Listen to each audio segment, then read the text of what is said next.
kita mengambil faidah dari imam mujtahid mutlak mustaqil yang pertama, yaitu Al-Imam Abu Hanifah. Beliau digelari dengan ahli fikih dari Irak. Orang-orang yang tidak mengenal ilmu hanya mengatakan Abu Hanifah ini ahlur ra'yi, orang yang rasionalis.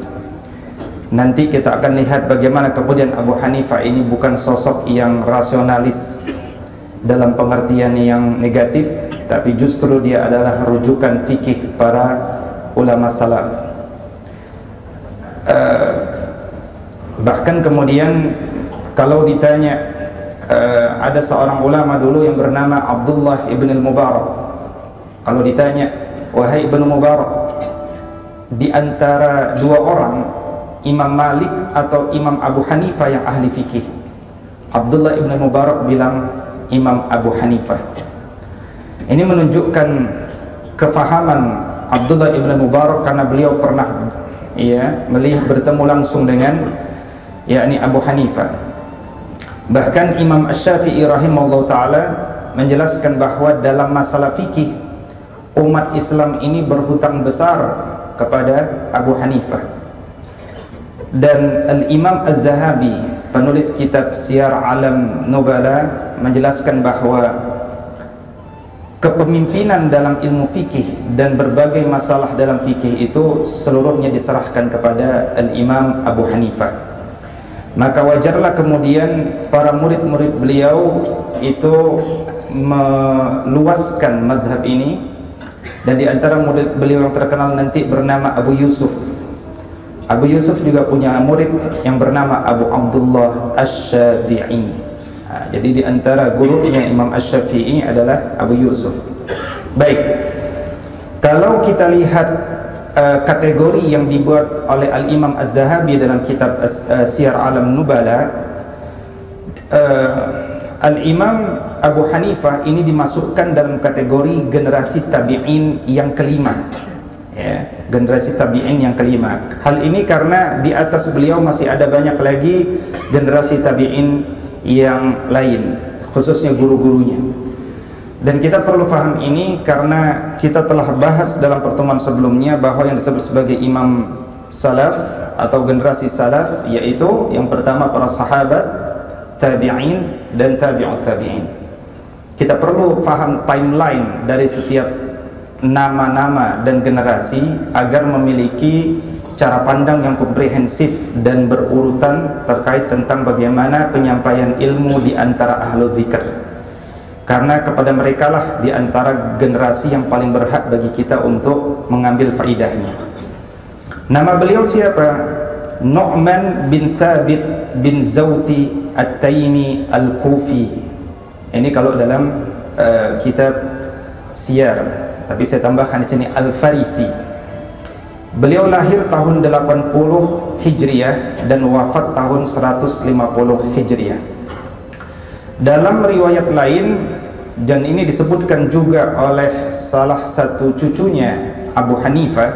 Abu Hanifah ini cuma punya satu anak, namanya Hammad. Hammad ini nanti punya anak namanya Umar dan Ismail.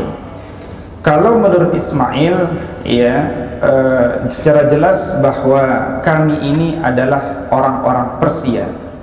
Jadi Nu'man bin Thabit ini adalah keturunan Persia, tapi beliau lahir di Kufah, Irak.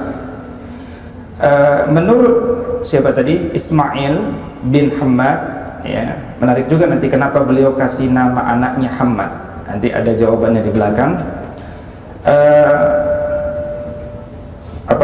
Nasab beliau Nu'man bin Marzaban. Nu'man bin Marzaban. Marzaban ini pernah ketemu Nu'man bin Thabit bin Marzaban. Nu'man bapaknya Thabit, bapaknya lagi Marzaban. Marzaban ini pernah ketemu dengan Ali bin Abi Thalib radhiyallahu taala anhu dan pernah didoakan oleh Ali radhiyallahu taala anhu terkait tentang urusan agama. Makanya keturunannya adalah keturunan yang mencintai agama dan menjadi ulama besar. Dalam riwayat disebutkan juga bahwa Imam Abu Hanifah ini ketika masih kecil, ketika belum kenal huruf, itu masih sempat bertemu dengan Anas bin Malik radhiyallahu taala anhu. Ya, ini di antara faidah beliau. Nah, nanti terjadi diskusi apakah beliau ini keturunan sosok yang pernah diperbudak atau tidak. Ya. Yang jelas benang merahnya nanti ayah beliau yang bernama Sabit ini orang merdeka. Nah, diskursusnya nanti terjadi yaitu pada ayahnya Sabit, yaitu Zauti atau versi lain bernama Marzaban. Menurut versinya Umar bin Hamad bin Abu Abdullah, ya, kakeknya ini berasal dari Kabul, merupakan dulu pernah dibudak dan kemudian menjadi maula. Maula itu adalah budak yang dibebaskan oleh orang Arab, budak yang dibebaskan. Waktu itu diperbudak oleh Bani Taim, maka dia dibebaskan oleh Bani Taim, dia disebut maula, dan walaknya kepada Bani Taim dan nasabnya disandarkan kepada Bani Taim. Tapi menurut saudara daripada Umar, yaitu Salim bin atau Ismail bin Hamad bin Abu Hanifah, beliau ini adalah orang Persia yang merdeka, dan beliau bersumpah, demi Allah kami tidak pernah diperbudak. Nah, ini perlu dipahami terkait diskursus ini. Tapi yang jelas ayah beliau sudah merdeka, artinya tidak diperbudak. Ini yang penting, ayahnya bukan budak. Dan memang masalah nasab ini tidak, bagi ulama, tidak mempengaruhi kapasitas, kewibawaan dan kemuliaan ilmu seorang ulama, karena telah kita ketahui dalam Quran surat Al-Hujurat, Quran surat 49 ayat ke-13, Allah Subhanahu wa taala katakan, inna akramakum indallahi atqakum, sesungguhnya yang paling mulia itu adalah orang yang paling bertakwa. Jadi para ulama bilang nasab tertinggi itu adalah nasab orang yang paling bertakwa, siapapun. Dan ini merujuk juga dalam sebuah hadis yang disahihkan oleh Imam As-Suyuti, bahwa kemudian dulu Nabi pernah menjadikan Salman Al-Farisi, Salman, engkau menjadi bagian daripada ahlul baitku. Kenapa? Karena ketakwaan daripada Salman. Dan dalam riwayat lain misalkan disebutkan bahwa tidak ada keutamaan orang Arab atas orang Ajam kecuali ketakwaannya. Dan banyak riwayat yang lain yang menjelaskan bahwa keturunan siapa, apakah dia darah biru, darah merah, darahnya tetap warna merah. Ya, kalau darah biru justru tidak hidup, ya. Nah, bagaimana kemudian beliau ini? Di antara yang menarik dari beliau adalah beliau ini lahir dari keluarga pedagang. Bapaknya orang kaya, pedagang sukses. Pedagang apa? Pedagang kain sutra. Nah, ini bapaknya daripada beliau. Namun kebiasaan orang-orang dahulu, pendidikan yang paling pertama dibenamkan kepada anaknya adalah hafalan Al-Quran. Dan Imam Abu Hanifah sejak kecil kokoh betul hafalan Al-Qurannya dan sangat gemar memurojaah, mengulang-ulang bacaan Al-Qurannya, dan bacaan beliau sangat bagus. Namun sejarah mencatat bahwa Imam Abu Hanifah melewati masa mudanya dengan lebih banyak belajar berdagang. Beliau kokoh pengalaman berdagang sejak kecil, sehingga kemudian beliau nanti dikenal satu sosok yang mandiri dalam masalah ekonomi. Bahkan murid-muridnya banyak yang diberikan hadiah oleh beliau, dan beliau sangat memperhatikan penampilan murid-muridnya. Ya. Menarik itu, suatu ketika Abu Hanifah itu pernah ngaji seperti ini, pernah mengisi ngaji seperti ini. Itu orang-orang pakaiannya bagus-bagus semuanya. Tapi ada satu orang yang pakaiannya seperti orang miskin. Ya, maka dia sangat terganggu dengan orang tersebut. Setelah majelis selesai, jamaah diminta bubar kecuali satu orang itu. Engkau tunggu dulu di situ ya, saya ingin bicara. Maka setelah semua bubar, orang itu kemudian dibilangin, engkau silahkan lihat sajadah yang di depanmu, angkat. Diangkat, ternyata ada uang 1000 dirham. Kata Abu Hanifah, silakan engkau ambil uang 1000 dirham itu, engkau baguskan tampilanmu. Kata orang itu, Enggak, aku ini bukan orang miskin, aku ini orang kaya. Cuman aku lebih senang dengan pakaian yang sederhana kumal seperti ini. Kata Imam Abu Hanifah, Allah ingin melihat bekas-bekas nikmat yang diberikannya kepadamu di dunia ini. Nah, nanti kita akan bahas dalilnya. Maka kemudian besoknya orang tersebut diminta mengganti, karena dia orang kaya, maka jangan tunjukkan dia seperti orang yang tidak kaya sehingga orang yang lain ingin membantunya. Nah, maka kemudian Imam Abu Hanifah dalam hidupnya terkenal sebagai orang yang sangat menjaga penampilannya. Ini ulama yang sangat menjaga penampilannya. Terlebih memang dia sangat pakar betul dengan kain sutra, dengan jenis kain-kain yang terbaik. Ini saya awali kenapa? Karena para penuntut ilmu itu tetap dia harus hidup. Dan bagaimana dia bisa hidup? Ya, di antaranya adalah menjadi pedagang. Ya, makanya ustadz jualan itu jangan dilecehkan, gitu kan? Ustadz kok jualan ya? Jualan buku, jualan di Tokopedia, gitu kan? Jualan di Bukalapak. Lah dia perlu hidup. Dan para ulama dari dulu jualan. Dengan jualan itu dia tidak bergantung dengan khalifah. Dengan jualan itu dia tidak bergantung dengan siapapun. Dan ini nanti sangat berkorelasi dengan kedisiplinan ilmu atau independensi fatwa-fatwa yang dikeluarkan oleh para ulama salaf, ya. Dan apalagi perlu difahami, Imam Abu Hanifah ini lahir di kota Irak. Irak itu dihuni oleh banyak aliran di masa itu. Ada aliran Syiah, ada aliran Khawarij, ada aliran Mu'tazilah. Bahkan orang-orang Suryani buat sekolah pada saat itu. Pelajarannya adalah filsafat-filsafat Yunani, hikmah-hikmah orang Persia, itu diajarkan di sekolah itu. Jadi macam-macam pemikiran itu ada di masa itu. Maka ini nanti menjadi bagian pemahaman kita mengapa Imam Abu Hanifah itu dulu sangat kokoh akalnya, senang berdebat. Beliau ini sangat senang berdebat, dan kalau debat menang. Menunjukkan bagaimana beliau itu kalau memahami kata-kata orang itu, dia akan melihat di mana kelemahannya dan dia bisa mengalahkannya. Ini juga satu bagian cara beragama. Cara beragama itu adalah kita harus memahami kata demi kata. Karena many people trapped with the language. Banyak orang-orang terjebak dengan kata-kata. Banyak orang-orang sekedar membaca teks kemudian terjebak dengan kata-kata. Imam Abu Hanifah sangat kokoh betul karena beliau sejak muda terbiasa berdebat. Beliau menguasai kalam, beliau menguasai filsafat. Meskipun pada akhirnya nanti kita ketahui beliau berada pada satu titik di mana beliau jemu dengan pelajaran ini, dan beliau merasa tidak memiliki ilmu ketika belum menguasai fikih. Dan nanti saya sampaikan sejarah kenapa beliau kemudian mencintai fikih pada akhirnya. Baik, berikutnya di slide ini Allah Subhanahu wa taala di slide ini kita kemudian saya ingin menyampaikan satu teks, ya, di mana juga telah disepakati oleh para sejarah. Orang-orang Ajam itu lebih dahulu mendalami fikih dari orang-orang Arab, ya. Orang-orang Arab itu belajar fikihnya belakangan, ya. Ini nanti sangat erat kaitannya dengan berbagai aspek antropologis, ya. Ini juga sejalan dengan Quran surat An-Najm 53 ayat ke-39 ketika Allah katakan wa allaisal lil insani illa ma sa'a, bahwa seorang manusia itu tidak memperoleh selain apa yang telah dia usahakan. Siapa yang mau belajar maka dia akan dapatkan, siapapun itu.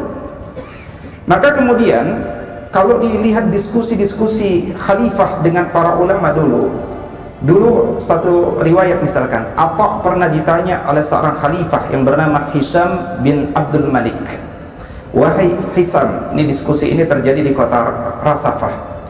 Wahai Atha, siapa ulama Madinah? Orang Arab bukan?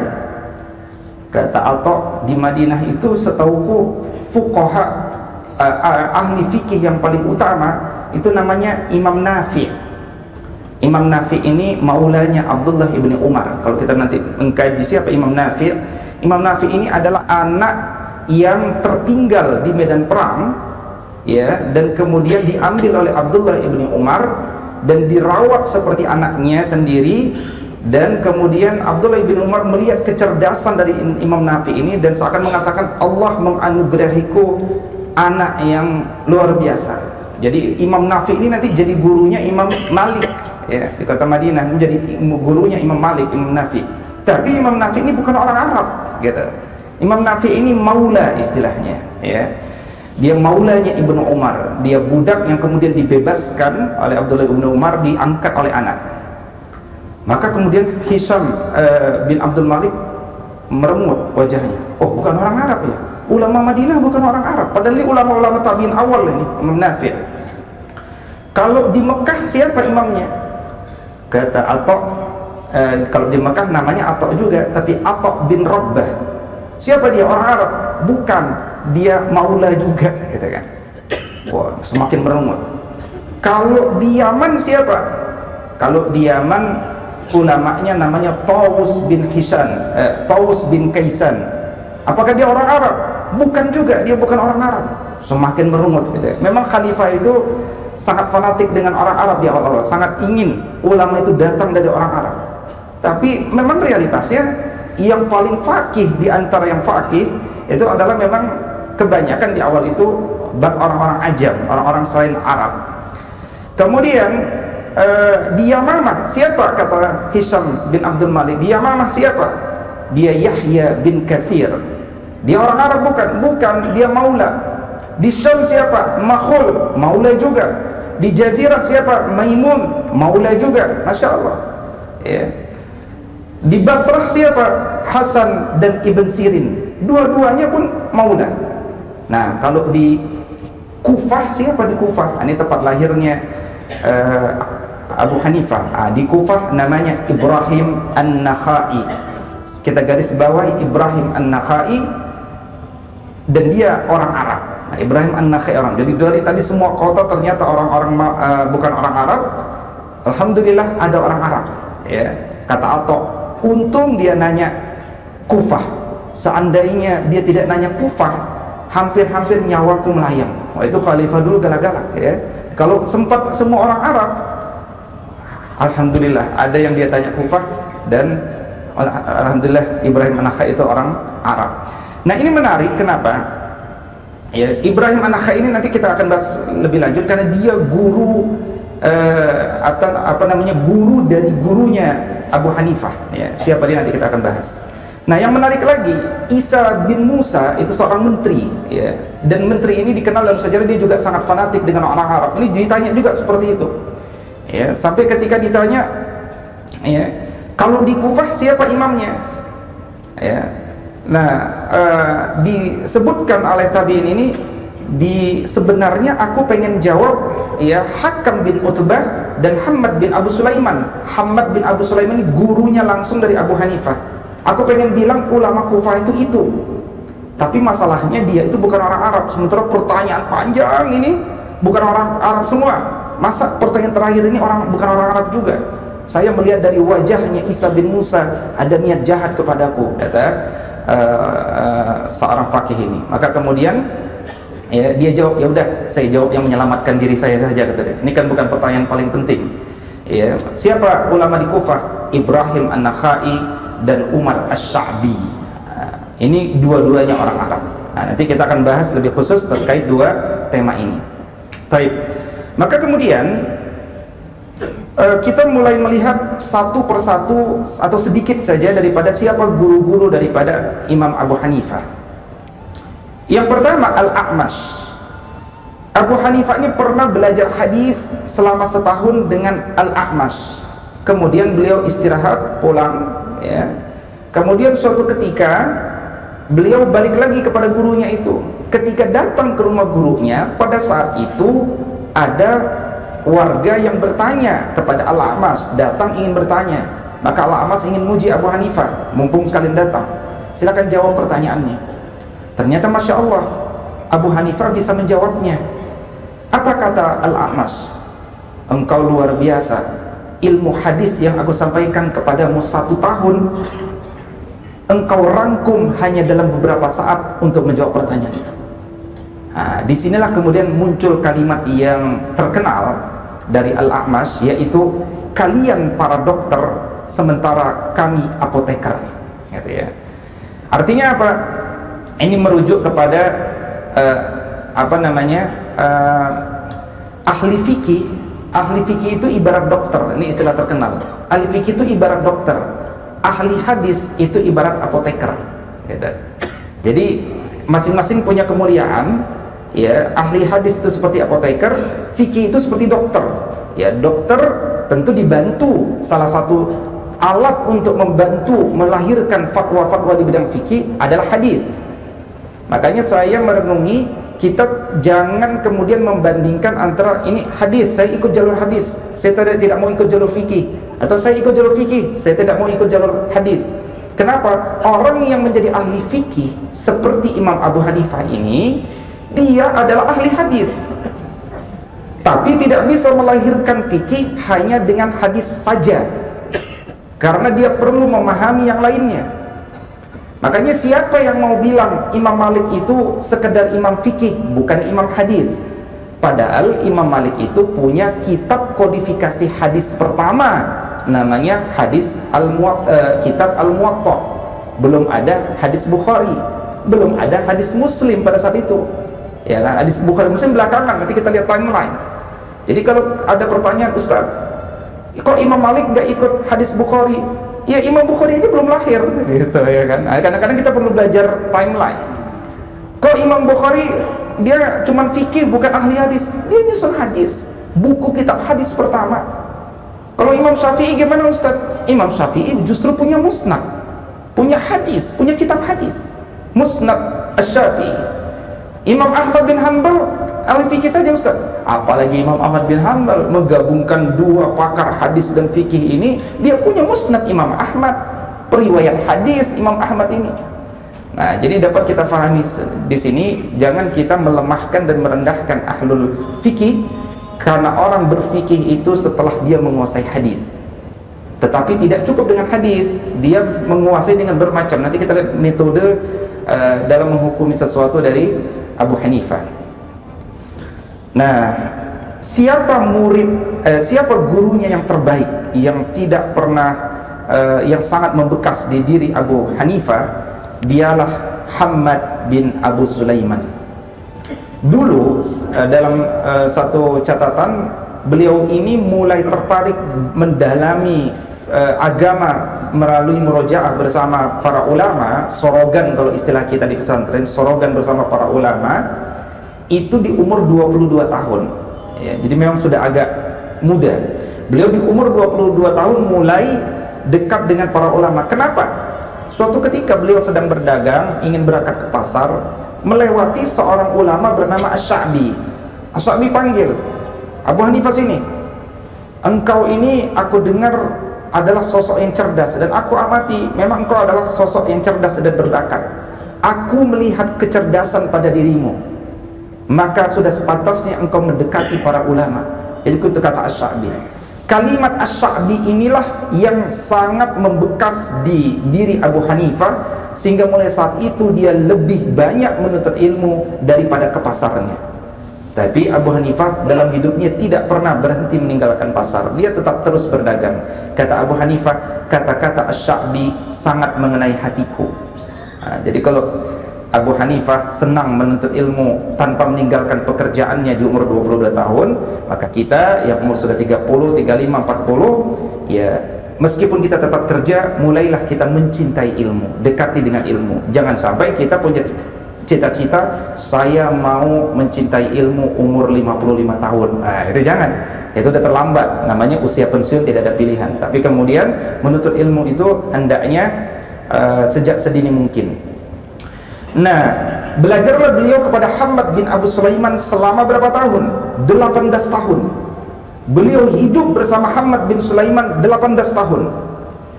Yang menarik, 10 tahun pertama beliau belajar, beliau sudah mulai agak bosan.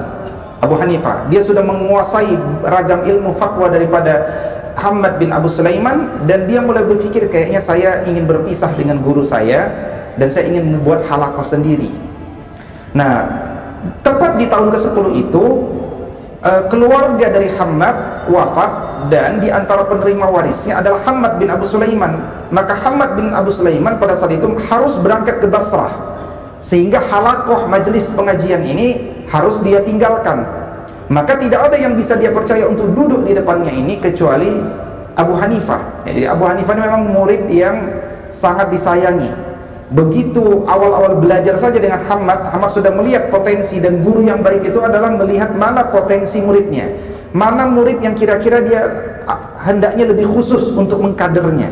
Seorang ulama itu adalah seorang pengkader, pencetak kader, ya. Dan tidak semua murid itu siap dijadikan kader untuk menggandakan dirinya.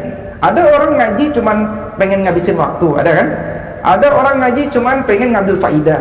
Tapi ada orang ngaji pengen jadi gurunya, gitu. Nah, guru dan murid nanti dia bisa saling bertemu. Dia mencintai gurunya, gurunya pun melihat memang orang ini memiliki bakat yang siap untukku. Makanya dalam sejarah Hammad bin Abu Sulaiman bilang, setiap pengajian jangan ada yang duduk di depan halaqah ini, di depan saya, kecuali Abu Hanifah. Dia yang duduk depan saya. Para muridnya semua paham, karena memang kecerdasan luar biasa dari Abu Hanifah ini, meskipun baru mulai menuntut ilmu secara kokoh di umur 22 tahun. Nah, ketika Hammad berangkat ke Basrah, maka kemudian majelis dititipkan kepadanya. Mulailah muncul pertanyaan. Abu Hanifah awalnya percaya diri, saya udah menguasai ilmu semuanya, pertanyaan paling sekitar itu saya bisa jawab. Ternyata justru pertanyaan yang muncul itu adalah pertanyaan-pertanyaan yang belum pernah ditanyakan kepada Hammad bin Abu Sulaiman. Disinilah kemudian Abu Hanifah mulai berpikir, Masya Allah, saya pernah berkeinginan meninggalkan beliau, tapi justru dihadirkan peristiwa seperti ini, dan aku merasa ilmuku nggak bisa jawab orang itu, ya. Maka kemudian setelah gurunya pulang, dia tanya, wahai guruku, ketika engkau berangkat ada yang bertanya kepadaku, ini jawabanku, ditulis jawabannya, bagaimana pendapatmu? Kata Hammad, jawabannya adalah, menurut ulama ini jawabannya begini, menurut ulama wilayah ini jawabannya begini, dan menurut saya jawabannya begini. Ini membuat tertegun Abu Hanifah. Gurunya telah mengajarkan sesuatu yang mahal baginya, bahwa seorang guru itu kalau ditanya oleh muridnya, jawaban yang terbaik adalah jawaban yang komprehensif, bukan jawaban satu pendapat. Dan gurunya bukan hanya menguasai satu pendapat, tapi menguasai banyak pendapat dari para ulama yang otoritatif. Semakin banyak yang diketahui gurunya, bukan hanya satu pendapatnya, ini membuat seorang Abu Hanifah semakin kecil. Dia berpikir, loh, berarti pendapat gurunya aja ada yang dia tidak ketahui, apalagi ragam pendapat ulama yang lain. Jadi di sini kita para penuntut, para pengajar ilmu jadi punya adab. Oh, kalau gitu kalau saya ditanya, saya kalau bisa menyampaikan banyak pendapat, bukan satu pendapat, karena dengan banyak pendapat akan melahirkan murid yang lebih bijaksana, yang lebih komprehensif. Nah, demikianlah kemuliaan seorang Hammad bin Sulaiman di hadapan siapa? Abu Hanifah, sampai-sampai Abu Hanifah itu kalau sudah pulang ke rumahnya, tempat tinggalnya, dan perlu diketahui tempat tinggal Abu Hanifah dengan Hammad, ya, itu berjarak 7 gang, dan Abu Hanifah tidak pernah menselonjorkan kakinya menghadap ke arah rumahnya Hammad bin Abu Sulaiman. Masya Allah, ini diantara adab guru terhadap murid. Dia merasa tidak sopan kalau kakinya lagi istirahat menghadap rumah gurunya, padahal jaraknya 7 gang, ya. Makanya kemudian, ya, kalau kita lihat adab ta'lim al-muta'allim terus ada Syekh Az-Zarnuji, keberkahan dari ilmu itu adalah berawal dari adab kepada guru. Transfer ilmu itu mah mudah. Imam Syafi'i sebelum berguru sama Imam Malik, nanti kalau kita pelajari, itu kan udah hafal kitab Al-Muwatta. Kalau istilah kita hari ini, antum udah hafal kitab Al-Muwatta, ngapain lagi antum berguru sama Imam Malik, kan gitu. Tapi yang dikejar oleh Imam Syafi'i kan bukan transfer ilmu, tapi transfer adab, ini nomor 1. Yang kedua, transfer pemahaman tentang apa yang dibalik teks itu. Itu yang dia tidak peroleh hanya sekedar membaca teks, tapi itu diperoleh dengan kebersamaan bersama guru. Kayaknya Abdullah bin Mubarak bilang, ta'allamtu adab salasuna sana wa ta'allamtu ilm 20. Aku belajar adab 30 tahun dan aku baru belajar ilmu 20 tahun. Lama belajar adab apa belajar ilmu? Belajar adab. Nah, kita perlu tahu sanad guru-guru daripada Imam Abu Hanifah ini, dan pernah ditanya, khalifah itu kalau ada ulama mumpuni dipanggil, Abu Hanifah sini, engkau ini sanad gurunya siapa? Nah, kita perlu tahu 2 sahabat yang tinggal di Kufah itu namanya Ali bin Abi Thalib dan Abdullah bin Mas'ud. Maka faqih, fuqaha dari kalangan sahabat di Irak adalah dua sahabat ini. Nah, murid terbaik dari Ali bin Abi Thalib dan Abdullah bin Mas'ud namanya Alqamah. Alqamah punya halaqah, punya murid terbaik namanya Ibrahim An-Nakhai. Ibrahim An-Nakhai punya majelis murid terbaiknya namanya Hammad bin Abu Sulaiman. Hammad bin Abu Sulaiman punya murid terbaik namanya siapa tadi? Abu Hanifah. Abu Hanifah punya majelis murid terbaiknya siapa namanya? Abu Yusuf. Abu Yusuf punya murid namanya Abu Abdullah Asy-Syafi'i. Ini menunjukkan bahwa sanadnya ilmu Abu Hanifah sampai kepada sahabat Nabi SAW dan tentunya sampai kepada Rasulullah SAW. Khalifah pada saat itu, saya sering ulang-ulang khalifah karena Abu Hanifah ini hidup di zaman dua kekhalifahan, yaitu Khalifah Umayyah dan Abbasiyah. 52 tahun dia menikmati hidup di zaman Umayyah, 18 tahun hidup di zaman Abbasiyah. Tapi dari dua kekhalifahan itulah beliau pun mendapatkan ujian yang hebat, gitu ya. Nah, ini nanti diskusi agak banyak kalau bicara tentang peta perpolitikan di zaman itu dan bagaimana sikap Abu Hanifah terhadap politik, bagaimana keteguhannya dalam ilmu. Ini masya Allah. Jadi khalifah pada saat itu Abu Ja'far Al-Mansur pernah tanya, wahai Abu Hanifah, engkau itu engkau itu sanad ilmunya dari mana? Aku dari Hammad. Hammad dari Ibrahim An-Nakhai. Ibrahim An-Nakhai dari, menurut Abu Hanifah, ternyata gurunya bukan cuma dua. Ibrahim An-Nakhai ini ngambil ilmu dari banyak tabi'in generasi pertama langsung kepada 4 sahabat. Siapa? Umar ibn Al-Khattab, Ali bin Abi Thalib, Abdullah bin Mas'ud, dan Abdullah ibn Abbas. 4 sahabat yang mulia. Ilmuku sampai kepadanya, keempatnya. Kata Abu Ja'far Al-Mansur, masya Allah, engkau telah mendapatkan bagian yang terbesar dalam agama ini, ya. Atau dulu misalkan Al-Mansur pernah juga bertanya dalam riwayat yang lain, pada saat itu ada menteri siapa? Isa bin Musa yang tadi saya sempat singgung, seorang menteri yang sangat fanatik dengan orang Arab ini. Engkau ngambil ilmu dari siapa? Saya ngambil ilmu dari murid-muridnya Umar dan tentunya dari Umar. Saya mengambil ilmu dari murid-muridnya Ali dan tentunya sampai kepada Ali. Aku mengambil ilmu dari murid-muridnya Ibnu Mas'ud dan tentunya dari Ibnu Mas'ud.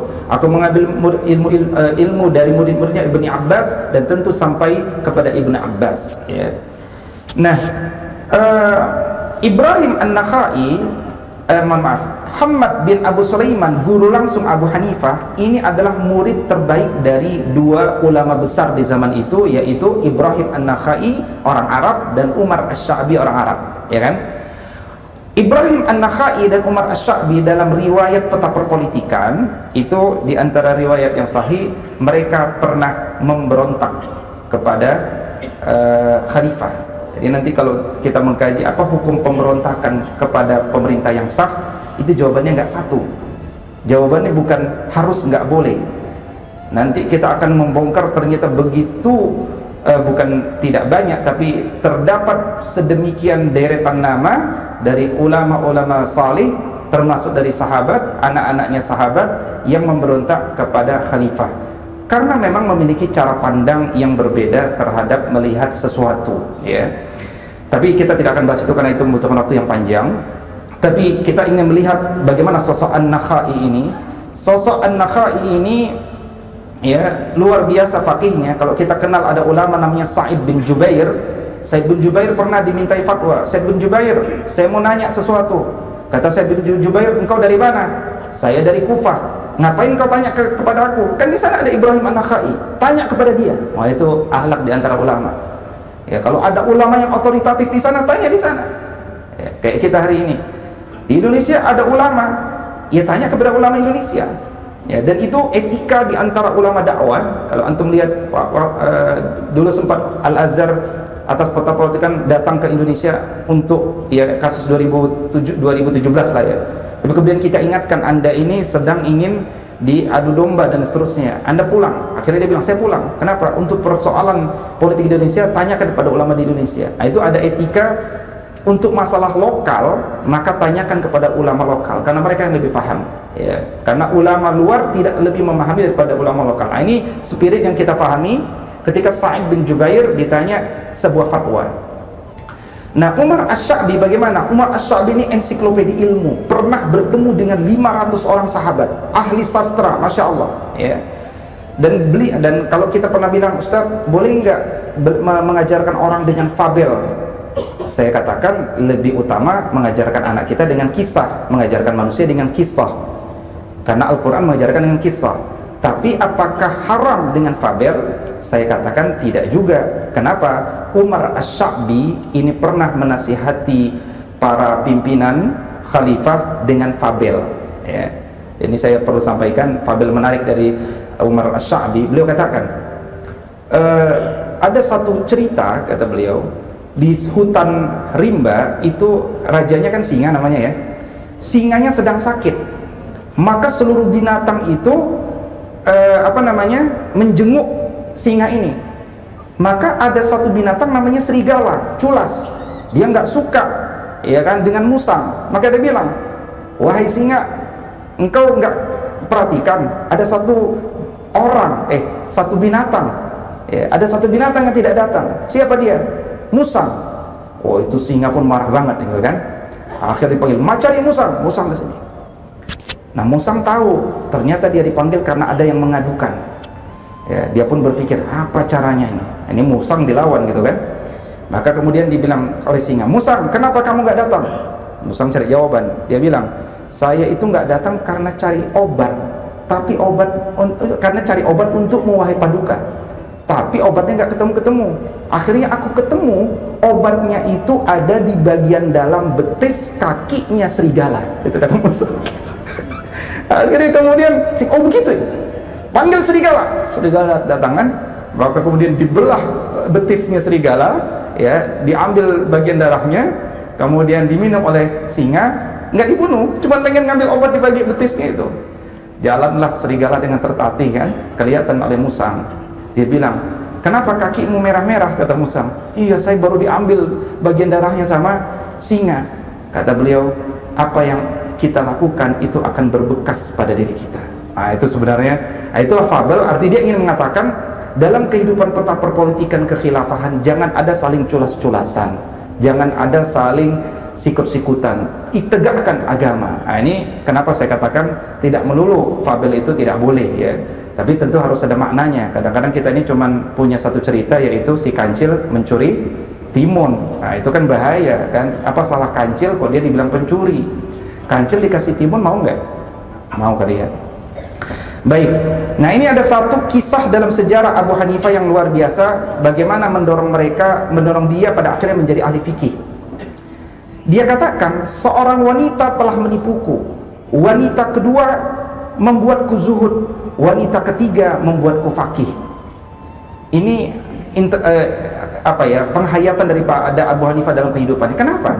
Nah, saya ingin cerita. Dalam kehidupan Abu Hanifah, suatu ketika Abu Hanifah pernah berjalan di pasar, tiba-tiba bertemu dengan wanitanya nggak ngomong, langsung dia bilang gini, sambil nunjuk ke dompet di tengah jalan. Terus dia bilang, oh ada wanita bisu nih, minta tolong diambilin dompet, gitu kira-kira kan. Akhirnya beliau ambil dompet ini. Setelah diambil dompet, perempuan ini ngomong, wahai Abu Hanifah, yang engkau ambil itu adalah barang temuan, silakan engkau simpan sampai waktu 1 tahun, umumkan. Kalau enggak silakan engkau ambil, terserah engkau mau diapakan. Kata beliau, Masya Allah, aku telah ditipu oleh wanita ini, gitu kan. Kenapa? Kan jadi kerjaan, itu kan jadi kerjaan. Yang namanya titipan tuh Masya Allah, orang-orang dulu tuh sangat menjaga titipan. Ini kebiasaan dari Nabi SAW. Nabi itu dulu dititipi banyak. Kalau dititipi itu amanah, jangan rusak, tapi itu kan kerjaan. Coba kalau dia nggak ditunjukin, itu kan mungkin perempuan yang jadi kerjaan, ini menjadi kerjaan dia. Tapi itu Masya Allah jadi pelajaran bagi dia. Yang kedua, beliau bilang dia ketemu dengan wanita kedua yang kemudian membuatnya zuhud. Apa maksudnya? Suatu ketika dia pernah melewati seorang wanita di depan banyak orang, kemudian wanita ini berteriak, inilah ulama Abu Hanifah itu yang selalu sholat subuh dengan wudhu sholat isya. Gitu kan? Abu Hanifah bilang, Masya Allah, saya perasaan nggak seperti itu, gitu kan. Tapi dia berpikir itu doa baginya. Maka semenjak saat itu dia berusaha merealisasikan apa yang disampaikan oleh wanita itu. Dan dalam riwayat lain nanti disebutkan ulama menyaksikan orang ini selama 40 tahun tidak pernah sholat subuh kecuali dengan wudhu sholat isya. Masya Allah, inilah kekuatannya para ulama dulu. Dan bukan hanya Abu Hanifah ya, kalau urusan wudhu sholat subuh dengan sholat wudhu sholat isya ini banyak nanti ulama yang seperti itu. Kekokohan mereka itu, kalau kita kan sebentar-sebentar masuk angin ya, sebentar lemes gitu kan. Ulama itu dulu Masya Allah ya, makanya nanti terpancar dari tubuhnya. Abu Hanifah itu tubuhnya tidak gemuk, dia kurus, tidak terlalu tinggi tapi tinggi ya. Tapi wajahnya rupawan, kulitnya sawo matang ya, karena dia bukan orang Arab. Nah jadi kalau antum dibilang Masya Allah Profesor Fulan, udah antum aminkan aja, atau Pak Haji gitu kan. Kadang-kadang kalau di jalan antum pakai peci kan, Pak Haji gitu kan, kapan kita naik haji, masih daftar aja belum gitu kan. Insyaallah amin, saya ingin mewujudkan doa orang itu. Gitu. Inspirasi dari mana? Dari Abu Hanifah. Kemudian wanita ketiga inilah yang membuat dia menjadi faqih. Kenapa? Dia pernah ditanya, Abu Hanifah, aku ingin bertanya masalahmu tentang hukum-hukum haid. Dia mikir, saya nggak pernah belajar masalah haid ini, kata dia kan. Ini nggak penting bagi saya awalnya. Saya senang dengan kalam, filsafat. Saya nggak pernah belajar haid. Semenjak itulah kemudian dia merasa malu karena dia nggak bisa menjawab. Nah, jadi mohon maaf Bapak dan Ibu semuanya, kadang-kadang kita ini dihadapkan dengan pertanyaan. Mungkin tidak ditanya oleh orang, tapi kita sendiri yang bertanya. Kalau kita tidak bisa menjawab pertanyaan itu, malulah kita dan doronglah diri kita untuk kemudian menjadi seorang alim, belajar dari Abu Hanifah. Sudah pukul 13.00, saya kira itulah yang dapat kami sampaikan dari slide yang cukup banyak dari kehidupan Abu Hanifah ini. Tapi Masya Allah, dari sedikit kehidupan beliau ada banyak inspirasi yang dapat bisa kita ambil untuk menjadi dorongan motivasi kita, wabil khusus di bulan Ramadan ini, bulan proklamasi kita untuk menjadi orang yang terbaik di hadapan Allah Subhanahu wa taala. Aqulu qouli hadza wa astaghfirullah li wa lakum. Assalamualaikum warahmatullahi wabarakatuh. Assalamualaikum warahmatullahi wabarakatuh. Sampai di sini ada jemaah yang ingin disampaikan atau yang ditanya? Yang jelas, untuk memvalidasi dan memverifikasi satu teks itu memang membutuhkan penelitian yang luar biasa, dan ahli hadis memiliki kelebihan di arah sana. Dan kita lihat ya, di antara kitab hadis hari ini yang paling otoritatif, paling prioritas dibaca adalah hadis Imam Al-Bukhari. Tapi kalau kita tanya Imam Al-Bukhari ini mazhab fikihnya apa? Nah, itu kita akan jawab, Imam Bukhari ini mazhab fikihnya adalah Syafi'i. Ini menunjukkan setiap manusia punya kompetensi masing-masing, ya kan? Tapi kan kita nggak juga bisa bilang Imam Syafi'i itu bukan ahli hadis, cuman ahli fikih. Buktinya dia punya kitab hadis, kumpulan hadis-hadis, ratusan ribu hadis dihafal oleh Imam Syafi'i. Nah, jadi pelajaran minimalnya adalah setiap manusia punya kelebihan, punya tanggung jawab, dan jangan batasi guru kita atau aliran kita pada satu kompetensi, karena bagian itu adalah bagian daripada pembelajaran kita. Imam Abu Hanifah menariknya karena dia lahir di situasi banyak aliran di sana, perkembangan akalnya pun lebih tumbuh lebih dahulu dan seterusnya. Imam Syafi'i ini terkenal dengan orang yang senang melihat perbedaan. Beliau pernah menasihati, ambillah ilmu meskipun kepada ulama yang kalian anggap sesat dalam satu pemikiran. Kenapa? Karena boleh jadi ulama itu punya faidah di pemikirannya, di ilmu yang lain. Kejar ilmu yang lain, tinggalkan yang kemudian engkau tidak setuju dengannya. Misalkan kita nggak setuju dengan Ibnu Sina. Kenapa? Mungkin ada satu pemahaman beliau tentang teori waktu, penciptaan, kausalitas yang kita tidak setuju. Tapi ini bukan berarti buku-buku Ibnu Sina 100% di bumi hanguskan. Kalau melihat inspirasi Abu Hanifah, banyak pelajaran yang kita bisa ambil dari Ibnu Sina. Ya, kitab-kitab kedokterannya Masya Allah, ya, dan seterusnya. Nah, ini satu contoh bagaimana kemudian setiap orang itu memiliki kelebihan. Makanya dalam sejarah Abu Hanifah ini punya 4.000 guru, ya, 4.000 guru, dan itu beliau belajar mulai dari tafsir, hadis, fikih, Dan semuanya, meskipun memang guru yang paling berkesan bagi beliau dan sangat lama 18 tahun sampai wafatnya, yaitu Hamad bin Abu Sulaiman di umur 50 tahun, ya, ini memang sangat berbekas bagi beliau. Nah, saya kira ini pelajaran yang dapat kita ambil dari kalimat ini. Wallahu a'lam bishawab. Seorang ulama ingin menjawab pertanyaan yang sifatnya ingin mencari ilmu dengan pertanyaan yang sifatnya ingin mengamalkan atau ifta, apakah ketika ditanyakan itu harus memaparkan perbedaan pendapat juga, atau cukup diberikan fatwa yang menurut dia yang paling kuat kepada orang tersebut, karena notabene dia ingin mengamalkan, orang awam gitu. Apakah tetap memaparkan perbedaan pendapat tersebut? Ya. Dalam hal ini terdapat nasihat yang bagus dari Imam Abu Hanifah. Orang yang terbaik itu adalah orang yang bisa memberikan ilmu sesuai kebutuhan muridnya. Kalau muridnya tidak perlu perbedaan fikih 4 mazhab, jangan ajarkan kepadanya, karena waktunya sempit, dia juga bukan seorang pemikir, tapi yang penting dia beramal dengan benar. Maka dalam hal ini dia harus sampaikan apa yang dibutuhkan. Ini terlihat, misalkan Nabi bilang, seorang badui ini nanya kepada Nabi, "Ya Rasulullah, nasihati aku." Kata orang badui, "La taqdab." Siap. Nasihati aku lagi, "La taqdab." Nasihati aku lagi, "La taqdab." Nah, kalau antum cuma ikut teks, ya ikutlah teks. Kalau ada orang minta nasihat, ikuti teks ini. Terus ada nasihat, antum ada seorang nanya, "Ustaz, nasihati saya." "La taqdab." Nasihati saya, "La taqdab." Bukan begitu. Nabi, makanya memahami hadis harus ada sababul wurudnya, konteksnya, siapa yang bertanya, bagaimana Nabi memahaminya, dan seterusnya. Maka orang Badui ini memang orangnya agak ujuni. Dia tidak mencintai ilmu, tapi bukan seorang pengembang ilmu. Tapi begitu dia pegang ilmu luar biasa. Ada seorang Badui pernah ketemu dengan Nabi, dan pada saat dia ketemu, Nabi itu sedang puasa. Masalahnya dia nggak nanya waktu itu. Jadi 1 tahun kemudian dia ketemu dengan Nabi lagi. Nabi ngelihat orang tersebut sedang tawaf. Nah, ini Masya Allah, Nabi ini kalau udah ketemu dengan orang, dia hafal. Maka dia bilang, sini, engkau kan yang pernah ketemu kita tahun lalu. Betul Nabi, tapi badanmu kok enggak segempal dulu, sekarang kok kurus banget. Kata orang Badui ini, semenjak saya ketemu dengan engkau tahun lalu dan aku lihat engkau puasa, semenjak itulah aku setiap hari berpuasa, kata dia, kan. Jadi Masya Allah, orang Badui itu sangat polos, luar biasa gitu ya.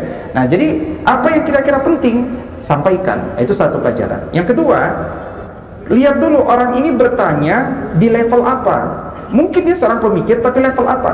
Karena ilmu itu ada tahapannya. Contoh lah, paling mudah kita punya anak usia SD. Usia SD itu adalah usia penyemaian adab.